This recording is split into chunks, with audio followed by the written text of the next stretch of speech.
Ito naman mga pre, gumagalaw, sira na. Tadya ko nito, rubber damper niya. Tapos gumagalaw, gumagalaw, ibig sabihin bearing sa sprocket holder. Kaya ito naman ay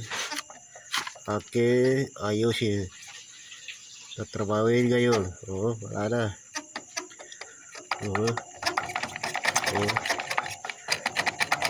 Wala na talaga, gagalaw na siya.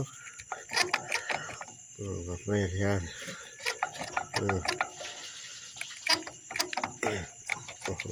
Wala na, kaya ayusin ko.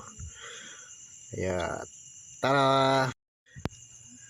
Ito na mga preno, medyo malaki na yung butas, kaya palitan natin na siya ng bagong rubber damper. Ito, palitan natin to para maging masikip naman yung sprocket holder. Ito, palitan natin ng bago. Ito ang bago kong binili. Ito yung papalit natin. Ito mas maliit ang butas. Itong bago.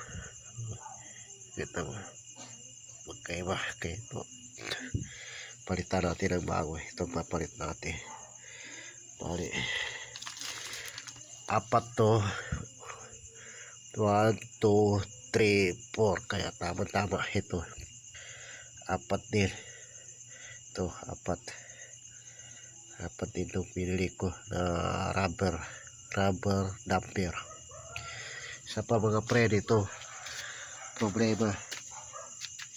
Ito ang sprocket, kanyang bearing. Ito mga pre, kanyang bearing. Ito mga pre, pasensya na kayo, medyo madilim kasi gabi ko na papalitan. Ito lang oras ko kapag gabi, para bukas naman tuloy ang biyahe. Ito mga pre, kita niyo,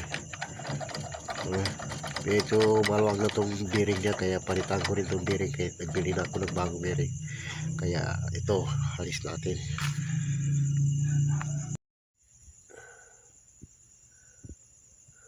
Lagyan natin ang grasya mga pre,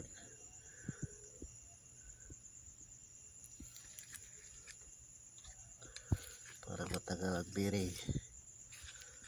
Ang grasya katapat.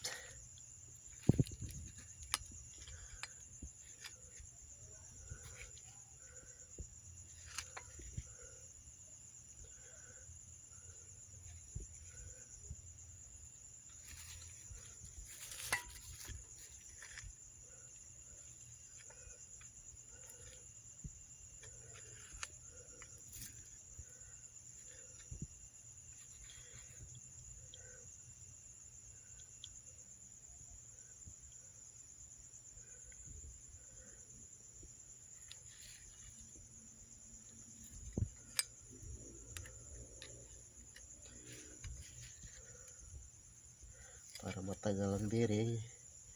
Ito lang papatagal sa kanya grasya mga friend.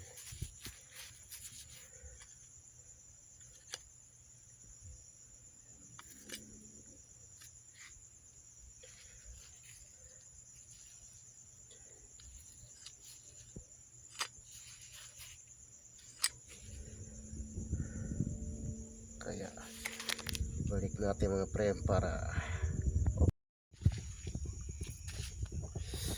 okay na ito friend. Tapos na.